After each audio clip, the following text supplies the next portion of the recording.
Just trying to prepare this big Sony for its date with Destiny. March of 1983 is when it was. Fascinating old girl. H-stat. She's got a rather small flyback transformer compared to how big this console beast is. So, yeah.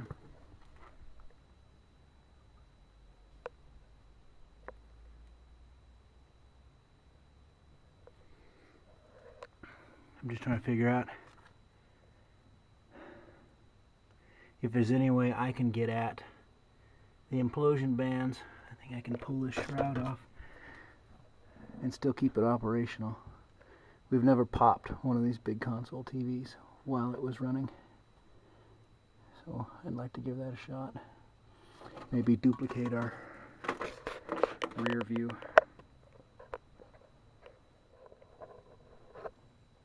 I was able to get these two, but the whole thing is still ringed in stainless steel, and it wraps all the way around the front of the screen.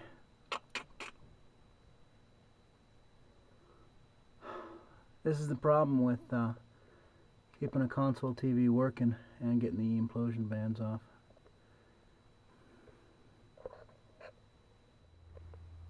And that is the effing risk you take. Oh, this was gonna be not the biggest, but it's equal to the biggest we'd ever done. This is why so few of my videos show these things actually running. It's just really hard to get them apart and keep them working. If I was willing to just flop that thing over, unscrew the tube from the back, remove it, cut it, set it back in, tie it in place, we could have done this. As it is, what a tremendous explosion waste. Dang it all, I'm furious. There's the point of failure. Right there. So what I had done is I'd cut the two bands off and I'd gently pop this one loose. You know, it's got sticky all the way around it. Ooh, yeah. Still creaking. Anyways, so I had put the screwdriver in here to lift her out slightly, and I was cutting through. And you know how it is when you're using a grinder and it cuts through, and then it always bites and jerks. Well, it bit and it jerked, and it nipped right here at the glue line where the front optical glass and the back glass are attached together. That's where it nicked it, and then that nick turned into a crack. And at that point, you know, I'm all goggled up. Oh God, don't do this without goggles, because that son of a bitch could go at any time. Goggles and gloves. But yeah, I went sideways, and instead of popping, because the implosion band's still in place, it simply cracked across the face the way it's supposed to. So I guess high voltage rules will get this flyback transformer, and he won't have to worry about it taking any damage in the implosion, because there ain't one. Son of a bitch. Inside the nitty-gritty of the big Sony, there's where the gun strikes. It's kind of cool, but I have never seen anything like this before. I'm not even sure what to call this subframe chassis inside here. I'm not sure what it's called. But holy crap, that is every bit of a 1/4 of an inch thick. These are more like roll bars on a truck than anything I've ever seen inside a TV. And the glass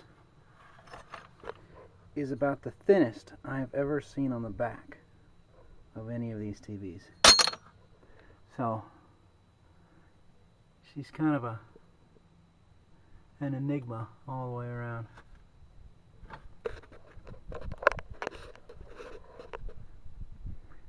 Piece of crap.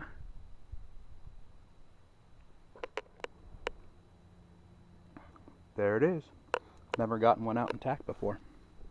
I looked it up. It's called a shadow mask. Don't feel bad if you didn't know that. I didn't know it either.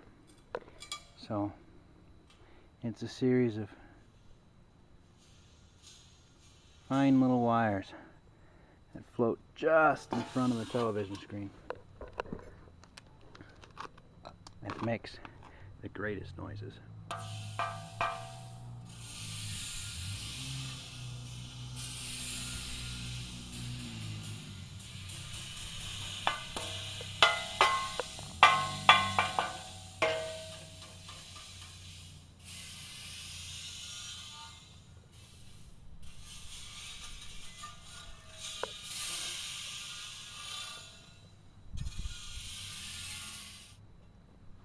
So here she is. Look how thick that thing is. I guess there's a tremendous amount of tension on it. So it has to be pretty thick. I'd say this piece here is maybe 30, 35 pounds all on its own.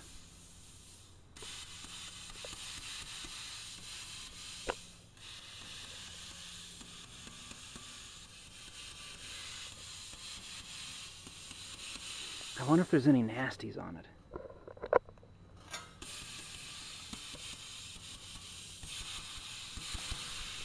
If there's no nasties on it, my kid would love to pound on this.